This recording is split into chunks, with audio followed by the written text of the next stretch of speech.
देखिए, भारतीय जनता पार्टी को तो तिल को ताल बनाने का अ, उनके उनको इस मामले में महारत है। हर चीज़ को एक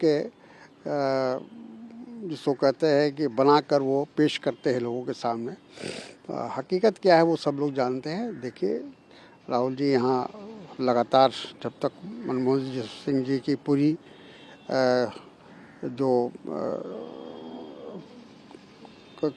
क्रिया होती है वो नहीं होगी तब तक वो कहीं नहीं गए और थ्रू आउट साथ में रहे, उनके परिवार के साथ रहे।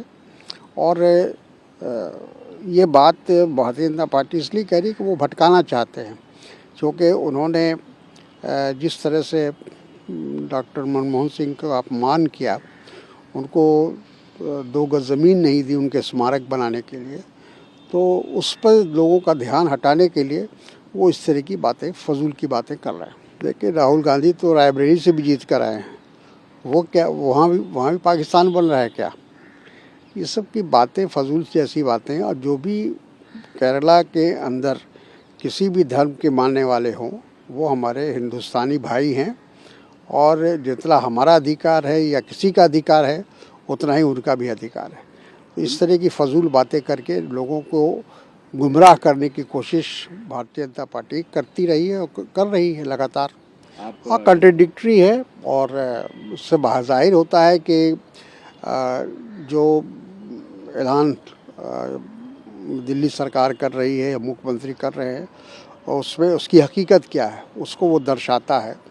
और मेरा ये मानना है कि इस तरह के ऐलान जो ठीक चुनाव के समय किए जाते हैं वो यकीनन लोगों को अपनी तरफ आकर्षित करने के लिए किया जा रहा है और वोट हासिल करने के लिए किया जा रहा है। सच्चाई ये है कि अगर 5 साल सरकार सही ढंग से काम किए होती तो शायद ये नौबत नहीं आती।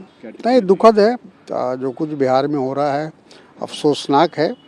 और कम से कम नीतीश जी से ये आशा नहीं की जाती थी, क्योंकि नीतीश जी खुद छात्र आंदोलन से निकल कर आए हैं और ऐसे व्यक्ति के द्वारा छात्रों का दमन करना और उनकी पीड़ा को न समझना ये दुखद है। बिल्कुल निकल जाएगा। देखिए, हमारा देश हज़ारों साल पुराना देश है। कितनी संस्कृति, कितने धर्म यहाँ आए और ख़त्म हुए, कितने बार हमारे देश के ऊपर हमले हुए और एक जो देश की जो संस्कृति है, संस्कार है, वो बहुत पुराना है। और हकीकत ये है कि ज़मीन कहीं भी हम खोदेंगे तो कुछ ना कुछ निकलेगा, कहीं ना कहीं मंदिर निकलेगा, कहीं जो हमारे क्रिश्चियन भाई हैं उनका निकलेगा, कहीं मुसलमानों का निकलेगा, कहीं दूसरे धर्म का निकलेगा, ईसाई का निकलेगा, सबका निकलेगा, सिखों का निकलेगा। किसी ऐसा नहीं है, क्योंकि ये देश बहुत पुराना है और कई धर्म का जन्म इसी देश में हुआ है। ऐसी हालत में ये समझने की ज़रूरत है कि इस खुदाई का कहीं अंत नहीं है।